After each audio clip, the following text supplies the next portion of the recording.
Today we're going to be back in the book, the Mel Bay Modern Guitar Method, Grade 1. We're going to be talking about bass solos with accompaniment parts. This is basically the first time that we're really looking at strumming full chords, kind of like you saw me doing in the example. This is the kind of thing that you could do while accompanying a singer or accompanying yourself singing.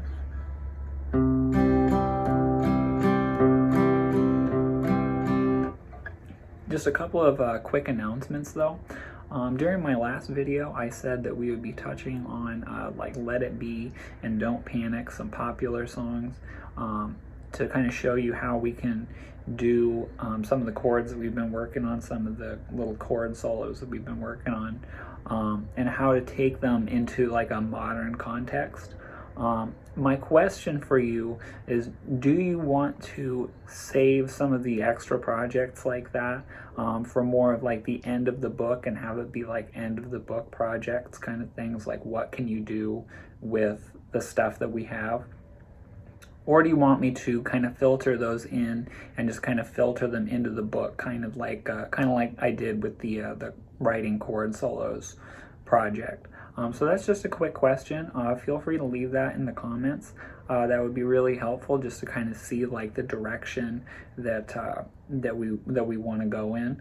I know that the C major scale studies are like being requested, so I do want to get to those without rushing there, but I do want to get to those because they are being requested and I don't want to just leave people hanging.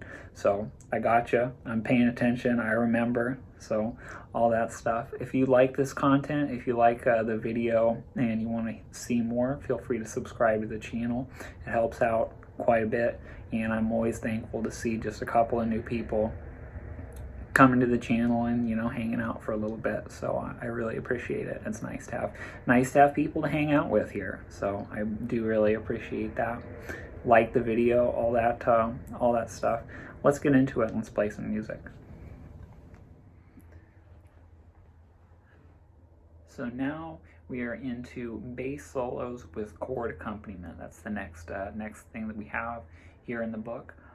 So let's take a quick moment to talk about the notation. You will notice that the bass notes are facing downward with the stem facing downward. That's just that's a way to show you that there are multiple parts going on. And you'll notice that there's a rest on top of the dotted half note, which is in line with the accompaniment chords. So it's rest, chord, chord, rest, chord, chord. But instead of playing a rest, we're actually playing that bass note. So as far as our left hand is concerned, we have a lot of our things are pretty taken care of because we only have two chords that we're dealing with here. We have our full C major chord, and we're going to have our full G7 chord now. So as long as we're solid on that, we're not going to really have to pay attention too much to what's going on our left hand. We can really focus on the right hand. And actually during the example, you may have seen me directly looking at what I was picking, because this is really it turns into a picking accuracy exercise. So essentially, let's break down the pattern and really show you the core of like what's going on. So essentially, it's bass, strum, strum, right? And what we're doing is we're playing the bass note of C major. So there's our C, and then we're strumming twice. 1, 2, 3, 1, 2, 3. As we're building this accuracy, instead of just jumping straight into the piece, let's actually, like I said, let's break the pattern down a little bit. So let's just hang out on the C major chord first. And all I'm going to practice is just hitting that bass note, strum, strum. And trying to get that as full as possible.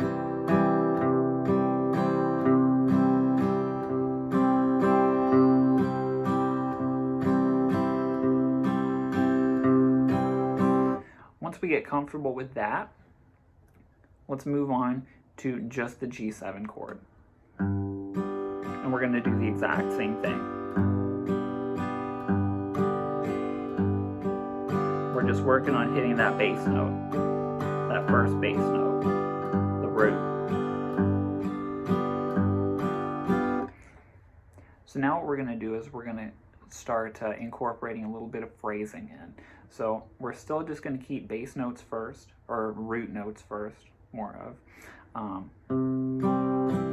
And let's do C major 4 times, and then we're going to do G7 4 times, just with that bass note and the accompaniment.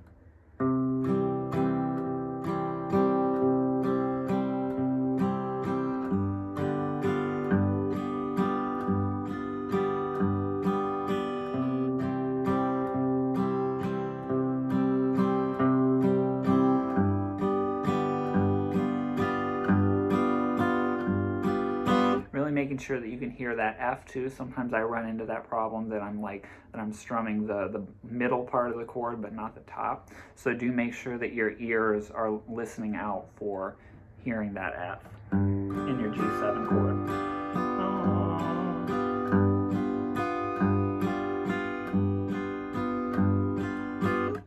Along the way, what might happen, and this is one of the many reasons I've talked about this before, why we're going to be fingering this full chord. Your picking accuracy might not be entirely there at first if you're just getting started. However, if you have the full chord down, if you happen to hit an E or a G or something like that, you're still hitting a chord tone.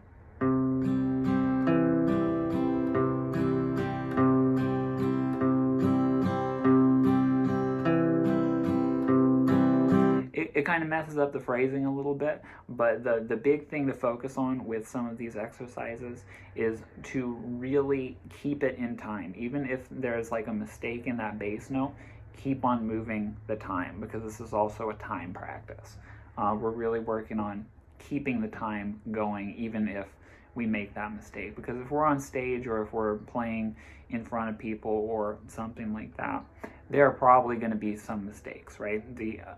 The likelihood of you being able to do it 100% perfectly every single time is probably pretty low, and you may even notice professional musicians doing this too, is, you know, when that little thing happens, they're able to put it aside and move on. So that's really what we're practicing here. One of the many things that we're practicing here.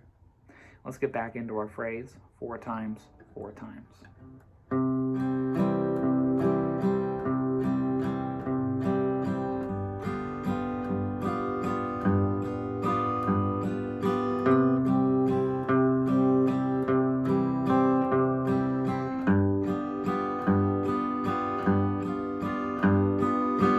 Trying to make sure that those bass notes feel really strong, that they don't feel like they're just kind of like, well, kind of weaker, such as so. We're kind of losing where the essence of where that bass note is. And here eventually the bass note becomes the melody. So making sure that that bass note is nice and strong in there.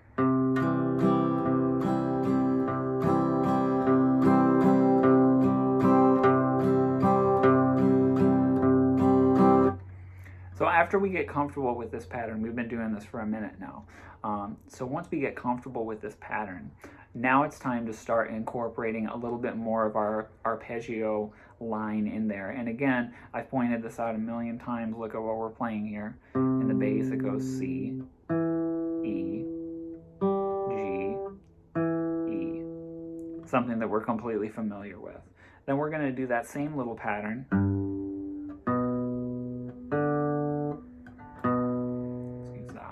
And I'm out of time, of course. I'm just showing you where these notes are and showing you that, hey, these are things that we've done before. We're incorporating things that we've done before into new concepts, and we're kind of starting to combine them. So now let's take the C major chord again, and now I'm going to incorporate C, E, and G, just like the way that the exercise is written in the book. Check this out.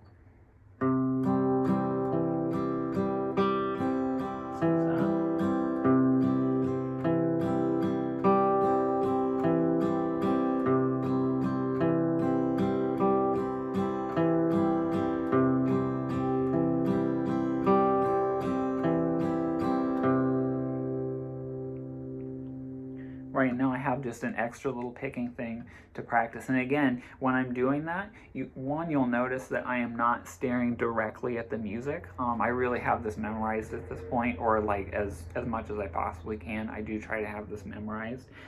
And what that gives me is, instead of staring directly at the book, directly at the page, I can actually get the music off of the page, and I can actually pay attention to the more important thing that's going on, which is right here in the right hand.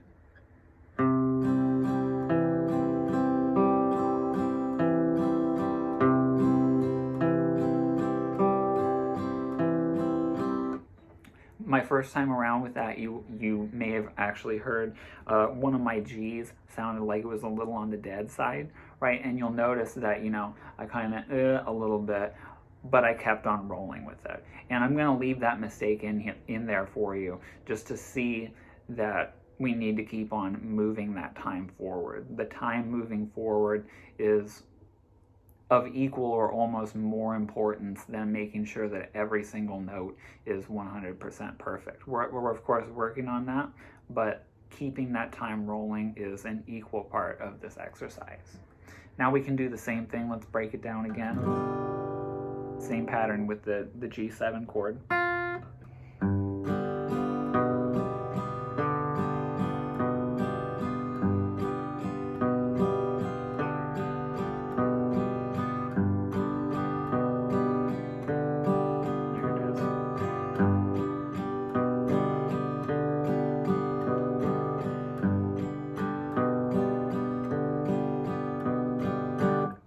Again, my D kind of got cut off by my finger a little bit.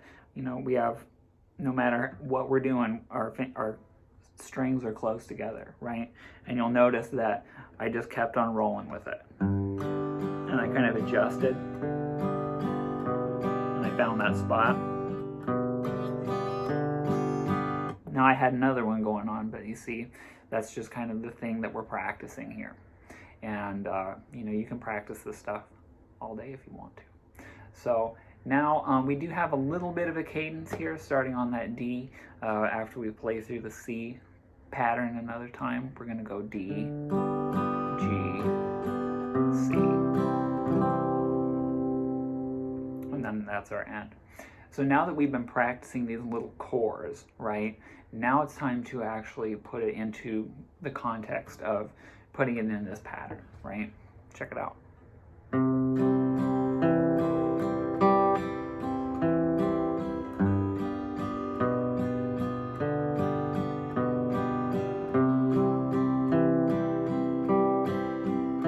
Here's our cadence. Again, top.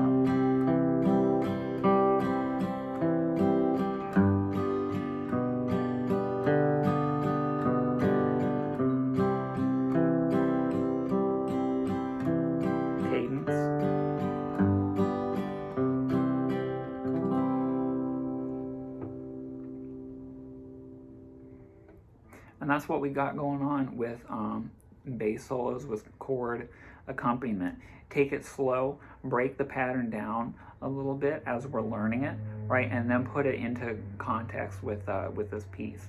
Just as another quick little thing, this is also a great little exercise for starting to learn how to sing and play at the same time. So if you want to get that little exercise, actually singing that bass note arpeggio could actually be a really helpful thing, because you have something to gauge your voice off of.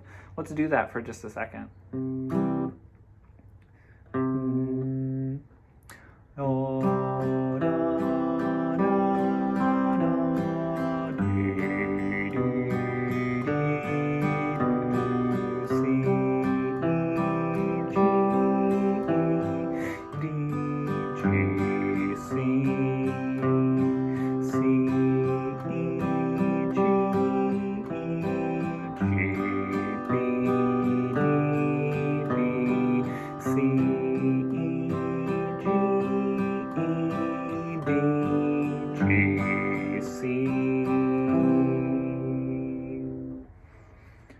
So that might be a little bit of a helpful thing for you too. So check that out.